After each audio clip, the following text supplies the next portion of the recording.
नमस्कार दोस्तों, तिवारी क्लासेस में आपका स्वागत है। आज के इस वीडियो में जन कवि के रूप में नागार्जुन का मूल्यांकन, इस टॉपिक को देख लेंगे। ये टॉपिक परीक्षा के दृष्टि से बहुत ही महत्वपूर्ण है। विगत वर्षों के प्रश्न पत्रों को आप देखेंगे तो पाएंगे कि ये प्रश्न कई बार पूछा जा चुका है और ये आगे के परीक्षा के लिए भी काफ़ी महत्वपूर्ण है। तो चलिए देख लेते हैं इस टॉपिक को। नागार्जुन जनता के कवि हैं। उनकी कविता का उद्देश्य जनता के कष्टों, पीड़ाओं, समस्याओं को पाठकों के सामने रखना तथा उनसे मुक्त होने की प्रेरणा देना है ना। अर्थात उनके समस्याओं को भी सामने रखना और उन समस्याओं से कैसे छुटकारा पाया जाए इस बारे में भी प्रेरित करना है ना।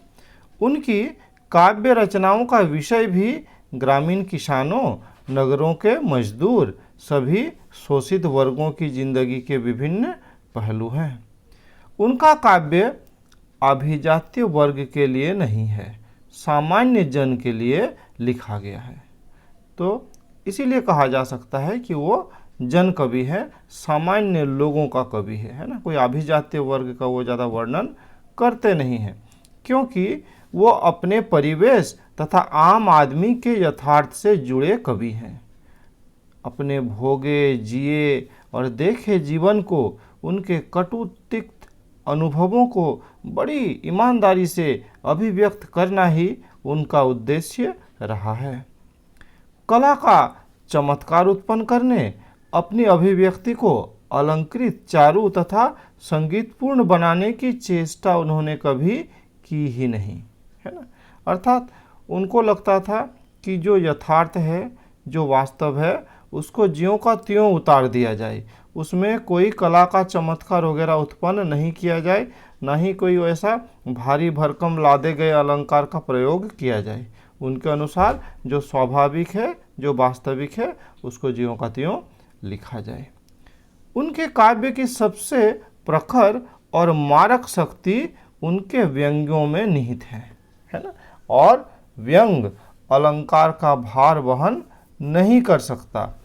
उसकी भाषा हथौड़ी की तरह चोट करती है, पैनी छुरी की तरह काटती है और प्रतिपक्षी को धूल चटाती है।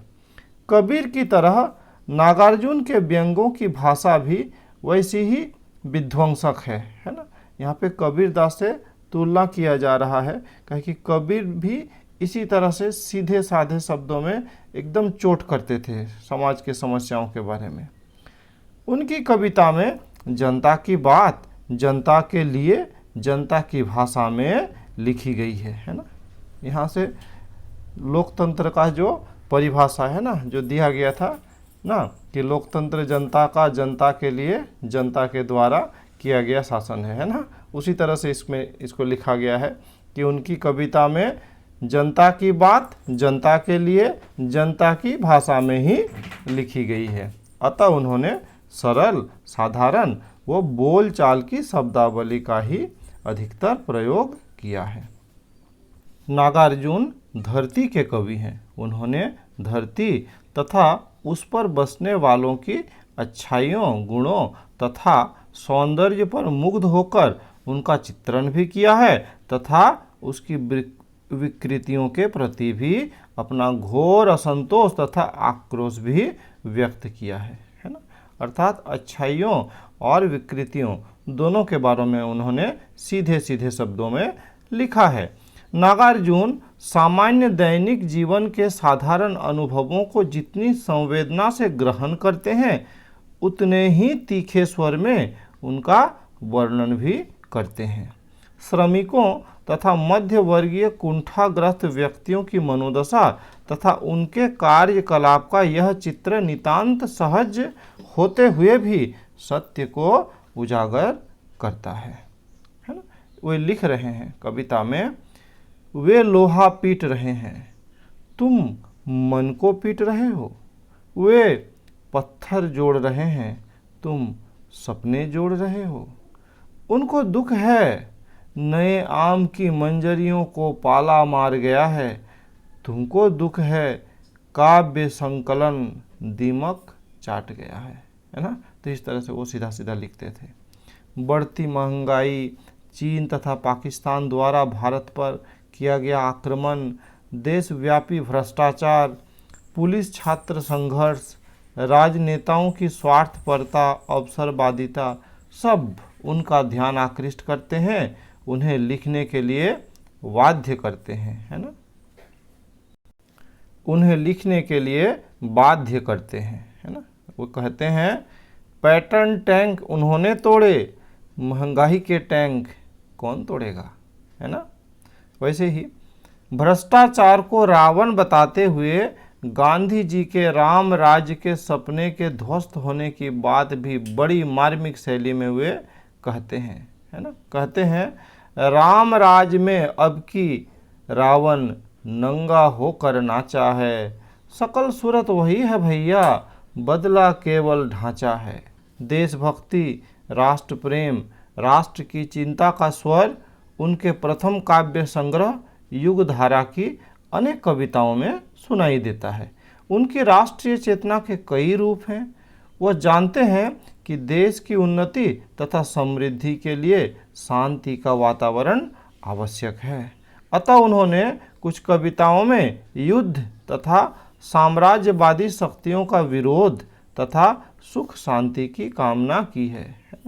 जयति जयति सर्वमंगला, हटे दनुज दल मिटे अमंगल नामक कविताएं ऐसी ही उद्बोधनात्मक तथा प्रार्थनापरक रचनाएं हैं। देश की स्वतंत्रता के लिए सर्वस्व न्योछावर करने वाले स्वतंत्रता यज्ञ के पुरोधा नेताओं के प्रति श्रद्धा भक्ति प्रकट करने वाली कविताओं में राष्ट्र प्रेम का दूसरा स्वर है ना। अर्थात जो भ्रष्ट नेता है उनके बारे में तो उन्होंने पूरा कटाक्ष किया ही है, लेकिन जो राष्ट्रभक्त नेता है तो उनकी प्रशंसा भी उन्होंने की है ना। अपने देश की धरती, उनके प्राकृतिक सौंदर्य पर मुग्ध होना तथा देशवासियों के कष्टों तथा समस्याओं का सहानुभूतिपूर्वक चित्रण करना उनकी राष्ट्र प्रेम की कविताओं का तीसरा स्वर है।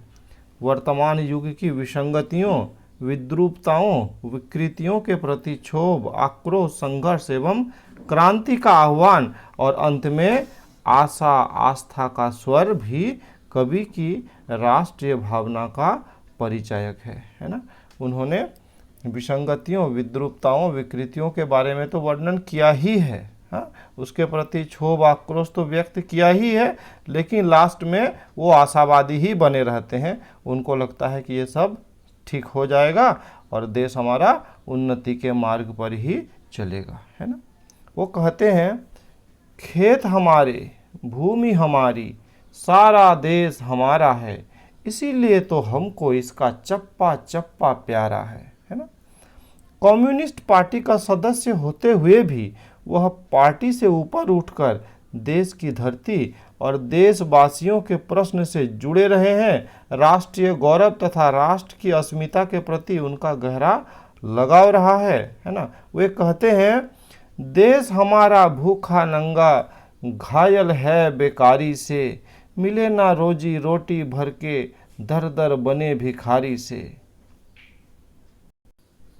वे कहते हैं देश हमारा भूखा नंगा घायल है बेकारी से, मिले ना रोटी रोजी भर के दर दर बने भिखारी से। बदला सत्य अहिंसा बदली, लाठी गोली डंडे हैं, कानूनों की सड़ी लाश प्रजातंत्र के झंडे हैं।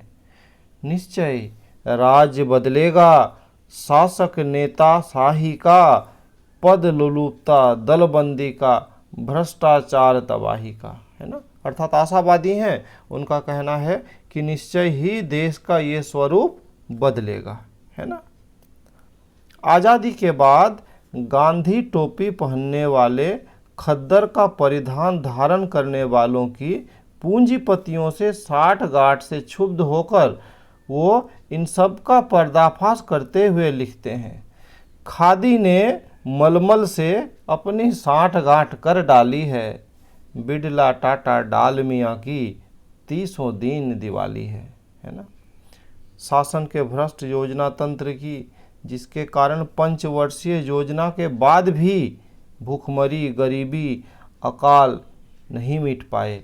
उनका पोल खोलते हुए वे लिखते हैं, 5 वर्ष की बनी योजना, 1 2 नहीं 3, कागज के फूलों ने ली सबकी खुशबू छीन, है ना।